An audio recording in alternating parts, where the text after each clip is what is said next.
കലാമാമാങ്കത്തിന് നാളെ തിരശ്ശീല ഉയരും.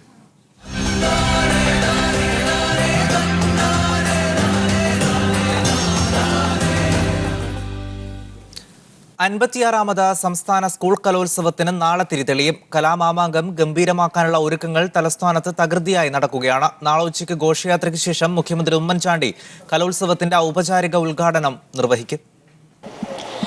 ഞാനിപ്പോൾ നിൽക്കുന്നത് പ്രധാന വേദിയായ പുത്തരിക്കണ്ടം മൈതാനിയിലാണ്. ഇവിടെ ഒരുക്കങ്ങൾ തകൃതിയായി നടക്കുകയാണ്. ഒരു വശത്ത് പന്തൽ പണി പുരോഗമിക്കുന്നു, മറുവശത്ത് കസേരകളെല്ലാം എത്തിക്കഴിഞ്ഞു.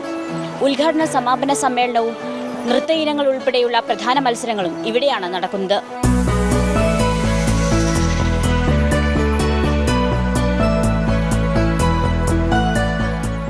കലോത്സവ വിജയികൾക്കുള്ള സ്വർണ്ണക്കപ്പ് ഉച്ചയ്ക്ക് 1:30 കേശവദാസപുരത്തെത്തിക്കും. വിവിധയിടങ്ങളിലെ സ്വീകരണത്തിനു ശേഷം പുത്തരിക്കണ്ടം മൈതാനിയിലേക്ക് സ്വർണ്ണക്കപ്പ് കൊണ്ടുവരും. മന്ത്രിയും MLA-മാരും മേയറും ഉൾപ്പെടെയുള്ളവർ സ്വർണ്ണക്കപ്പ് യാത്രയെ അനുഗമിക്കും. കലോത്സവത്തിന്റെ വരവറിയിച്ചുള്ള ഘോഷയാത്ര നാളെ ഉച്ചയ്ക്ക് 2:30 സംസ്കൃത കോളേജ് ഗ്രൗണ്ടിൽ നിന്ന് ആരംഭിക്കും. 10,000-ഓളം വിദ്യാർത്ഥികൾ പങ്കെടുക്കുന്ന ഘോഷയാത്ര വ്യത്യസ്തമാക്കാനുള്ള ഒരുക്കത്തിലാണ് സംഘാടകർ. ഐതിഹാസികമായ ഒരു ഘോഷയാത്രയാക്കി മാറ്റാനാണ് ഞങ്ങളുടെ തീരുമാനം. അതനുസരിച്ചുള്ള എല്ലാ ക്രമീകരണങ്ങളും ഞങ്ങൾ ഒരുക്കിയിട്ടുണ്ട്. വർഷങ്ങളായി കലോത്സവ പ്രതിഭകൾക്ക് സദ്യയൊരുക്കുന്ന പഴയിടം മോഹനൻ നമ്പൂതിരിക്ക് തന്നെയാണ് ഇത്തവണയും പാചകത്തിന്റെ ചുക്കാൻ. ഊട്ടുപുരയിൽ സാധനങ്ങളെല്ലാം എത്തിക്കഴിഞ്ഞു. 25,000 പേർക്കുള്ള ഭക്ഷണമാണ് ഇവിടെ ഒരുങ്ങുന്നത്. ഒരേ സമയം 3,000 പേരെ ഇരുത്താനാണ് ഭക്ഷണ കമ്മിറ്റിയുടെ തീരുമാനം. പാലുകാച്ചലോടെ പാചകപ്പുര സജീവമാകും. ക്യാമറാമാൻ രാജേഷ് വടകരയ്ക്കൊപ്പം കൃപാനാരായണൻ, മീഡിയ 1, തിരുവനന്തപുരം. കൂടുതൽ വിവരങ്ങളുമായി കലോത്സവ നഗരിയിൽ നിന്ന് ഞങ്ങളുടെ പ്രതിനിധി റഹീസ് റഷീദുണ്ട്. റഹീസ്, കലോത്സവത്തിന് ഒരു ദിവസം മാത്രമേ ബാക്കിയുള്ളൂ. ഒരുക്കങ്ങൾ എവിടെ വരെയായി? മത്സരാർത്ഥികൾ എപ്പോൾ മുതലാണ് എത്തി തുടങ്ങുക? സായ്കുമാർ, കലയുടെ ഉത്സവത്തെ സ്വീകരിക്കാൻ തിരുവനന്തപുരം അക്ഷരാർത്ഥത്തിൽ തന്നെ ഒരുങ്ങിക്കഴിഞ്ഞു.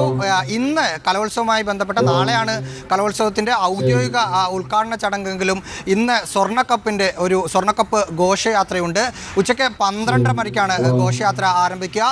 കേശവദാസപുരത്ത് നിന്ന് ആരംഭിച്ച് വിവിധ ഇടങ്ങളിൽ സ്വീകരണങ്ങൾ ഏറ്റുവാങ്ങിയതിനു ശേഷമായിരിക്കും നമ്മൾ ഈ നിൽക്കുന്ന പുത്തരിക്കണ്ടം മൈതാനത്ത് ഘോഷയാത്ര എത്തുക. വിദ്യാഭ്യാസ മന്ത്രി PK അബ്ദുൾ റബ്ബിന്റെ നേതൃത്വത്തിലുള്ള MLA-മാരും ഉദ്യോഗസ്ഥരും അടങ്ങുന്ന ഒരു സംഘം ഘോഷയാത്രയെ അനുഗമിക്കും. ഇപ്പോൾ പ്രധാന വേദിയായ പുത്തരിക്കണ്ടം മൈതാനത്ത് ഒരുക്കങ്ങളെല്ലാം അന്തിമ ഘട്ടത്തിലാണ്. 6 നിലകളിലായുള്ള പന്തൽ ഒരുങ്ങിക്കഴിഞ്ഞു. പന്തലിൽ ഇപ്പോൾ ചിത്രപ്പണിയുടെ ഒരു പ്രവർത്തനങ്ങളാണ് നടക്കുക. പ്രധാനപ്പെട്ട നേതാക്കളുടെ ചിത്രങ്ങൾ പ്രധാന പന്തലിൽ ഒരുക്കുന്നുണ്ട്. മുൻ മുഖ്യമന്ത്രിമാർ, രാഷ്ട്രപതിമാർ, പ്രധാനമന്ത്രിമാർ എന്നിവരുടെയൊക്കെ ചിത്രങ്ങൾ ഇതിലുണ്ട്.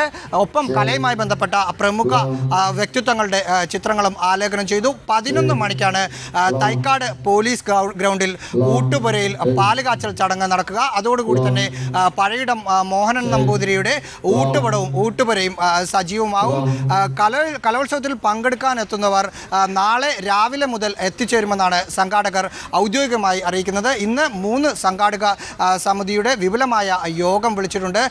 പ്രത്യേകിച്ച് 1-ാം വേദിയായ പുത്തരിക്കണ്ടം മൈതാനിയിൽ നിന്ന് 2-ാം വേദിയായ പൂജപ്പുര മൈതാനത്തേക്ക് 4 കിലോമീറ്ററിൻ്റെ ഒരു ദൂര വ്യത്യാസമുണ്ട്. ഇത് സംഘാടകരെ വലിയ തോതിൽ ആശയക്കുഴപ്പമുണ്ടാക്കുന്നുണ്ട്.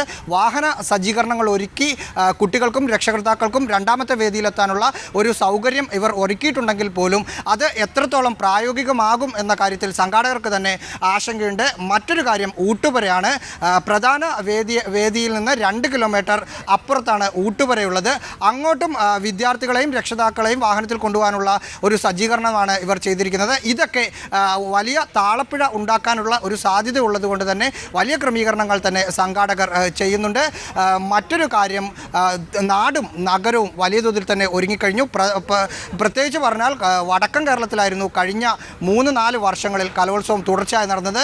അത് വലിയ വിജയം തന്നെയായിരുന്നു. തെക്കൻ കേരളത്തിൽ തിരുവനന്തപുരത്തിലേക്ക്. ഇത്തവണ കൊച്ചിയാണ് ആദ്യം നിശ്ചയിച്ചിരുന്നെങ്കിലും മെട്രോ പണി മൂലമാണ് തിരുവനന്തപുരത്തേക്ക് അവസാന നിമിഷം നറുക്ക് വീണത്. തിരുവനന്തപുരത്ത് ആളുകൾ ഇറങ്ങുമോ എന്നൊരു ആശങ്ക സംഘാടകർക്കുണ്ട്. അവരെ ഇറക്കാനുള്ള ഒരു കുറേ കാണികളെ ഇവിടെ എത്തിക്കാനുള്ള ഒരു ശ്രമവും അവർ പഞ്ചായത്ത് തലത്തിൽ പ്രത്യേകിച്ച് കുടുംബശ്രീയുമൊക്കെയായി സഹകരിച്ച് ഇവിടുത്തെ സംഘാടകർ ചെയ്യുന്നുണ്ട്. പ്രത്യേകിച്ച് തിരുവനന്തപുരം നമുക്കറിയാവുന്നതുപോലെ തന്നെ ഇവിടെയുള്ള നാട്ടുകാർ ഈ ടൗണും പരിസരത്തും കുറവാണ്. പുറത്തുനിന്ന് വന്നിരിക്കുന്ന ഉദ്യോഗസ്ഥരടക്കമുള്ള വലിയൊരു ആളുകൾ തന്നെയാണുള്ളത്. അവരെ ഇറക്കാനും ഗ്രാമങ്ങളിൽ നിന്ന് ആളുകളെ എത്തിക്കാനുള്ള ഒരു ശ്രമവുമാണ് സംഘാടകർ നടക്കുന്നത്. എന്തായാലും ഒരുക്കങ്ങൾ യാതൊരു കല്ലുപണിയുമില്ലാതെ സംസ്ഥാന സ്കൂൾ കലോത്സവത്തിന് നാളെ തിരിതെളിയാനിരിക്കെ തലസ്ഥാന നഗരി പൂർണ്ണമായും ഒരുങ്ങിക്കഴിഞ്ഞു. അവസാനവട്ട ഒരുക്കങ്ങളാണ് ഇപ്പോൾ നടക്കുന്നത്. കലോത്സവ നഗരിയിൽ നിന്ന് റഹീസ് റഷീദാണ് വിവരങ്ങൾ നൽകിയത്.